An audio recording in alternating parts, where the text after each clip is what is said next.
What you're actually saying is that when we are experiencing stress, it's not just on our mind, right? I was probably victim of this earlier on, is that you just think stress is a psychological impact, and it's not. It's physiological in terms of the hormone cortisol.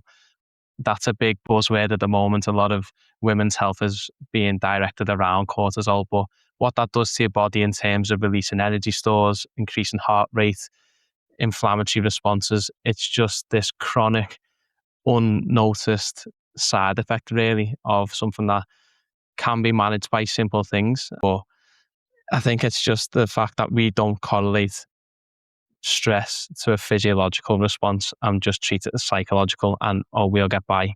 I think that's the biggest downfall to stress. Okay, so what you're actually saying is that when we are experiencing stress, it's not just on our mind, right? There's a physiological chemical reaction happening internally, which can drive various health factors or health markers up. So, for example, one thing I learned whilst working in the diabetes space is that, stress alone, just having, stress alone and high levels of it can lead to type 2 diabetes.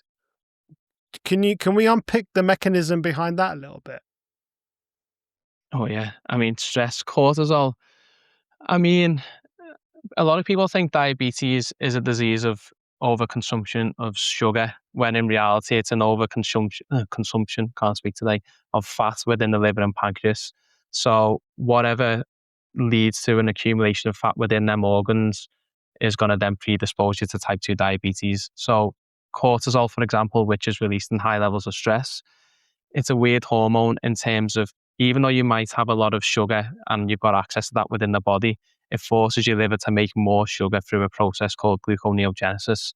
So then by adding that to the bloodstream, if you're not utilizing sugar, whether it's due to insulin resistance or that you've got an energy abundance, you then are more predisposed to store it as fat.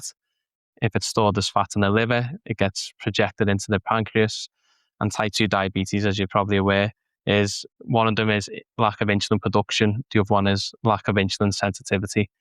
And if there's too much fat in the pancreas, then the cells that release insulin, which are the beta cells, they sort of become confused. They de-differentiate and they don't serve the same purpose they would do in a normal non-diabetic patient.